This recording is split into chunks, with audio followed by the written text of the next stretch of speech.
की जनता चीन को लेकर अब सड़कों पर है। सच ज्यादा दिन छिपता नहीं। चीन ने नेपाल की कई जगहों पर कब्जा करना शुरू कर दिया है। लगभग 11 गांव पर कब्जा कर लिया है, जिसे देखकर अब यह बात नेपाल के बीच फैल गई है, वहां की जनता के बीच फैल गई है और इसीलिए वहां की जनता सड़कों पर उतर आई है। विपक्षी पार्टी नेपाली कांग्रेस के 3 सांसदों ने प्रधानमंत्री केपी शर्मा ओली को चिट्ठी लिखकर चीन से जमीन वापस लेने की मांग तक की है। सांसदों के मुताबिक चीन ने नेपाल के कई जिलों की 64 हेक्टेयर जो करीब 158 एकड़ जमीन बैठती है उस पर कब्जा कर लिया है।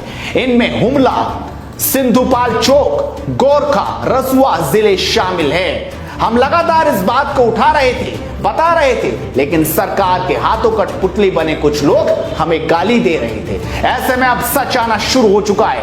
अब हमने यह मुद्दा उठाया तो वहां की पुलिस और वहां के लोग हमें धमकी दे रहे थे।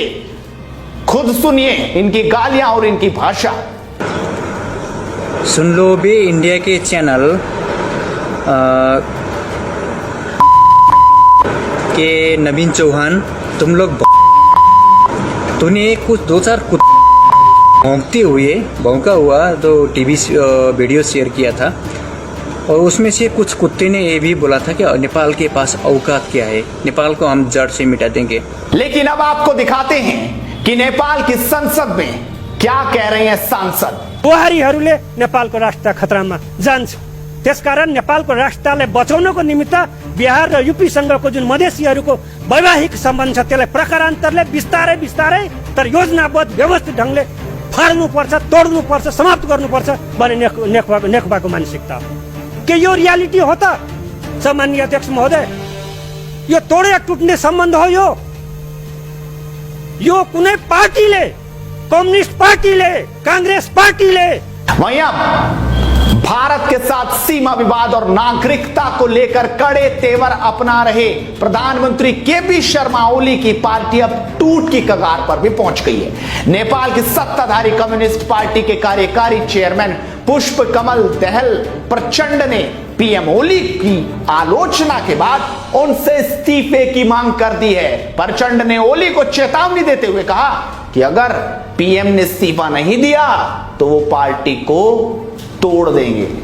अब आपको दिखाते हैं कि वहां की जनता किस तरीके से भारत से मदद की गुहार लगा रही है और अपनी सरकार को कटघरे में खड़ा कर रही है। प्रतीक राज पांडे हैं जो कहते हैं भारत के साथ संबंध खराब करके नेपाल ने बड़ी गलती कर दी। चीन से खुद को बचा लो, अभी भी भारत से क्षमा मांग लो, वो हमारी मदद जरूर करेगा।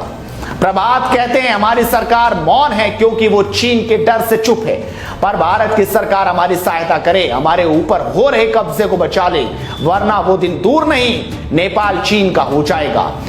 रवि कहते हैं अगर भारत ने मदद नहीं की तो नेपाल 2 साल के भीतर चीन का गुलाम हो जाएगा। नेपाल की जनता बुरी तरह से पीड़ित हो जाएगी। हमारे नेपाल में महंगाई बढ़ जाएगी। नेपाली भाइयों इस बात को समझो। मत्रिका पोडियाल कहती हैं चीन ने कहा वो हमारे साथ है पर धोखा दिया, धीरे धीरे वो हमारी सीमाओं में घुस रहा है और हमारी सरकार चुप बैठी है। कुछ तो करो वरना सब खत्म हो जाएगा। वाकई सब खत्म हो जाएगा। लोगों ने तो यहां तक भी कह दिया कि 2 साल में नेपाल का नामो निशान चीन मिटा देगा अगर ऐसा ही चलता रहा है। इसलिए भारत मदद करो। आप इस वीडियो को शेयर जरूर कीजिए और एडवांस इंडिया को सपोर्ट कीजिए क्योंकि मुद्दे की बात बेबाकी से करते रहेंगे। नमस्कार।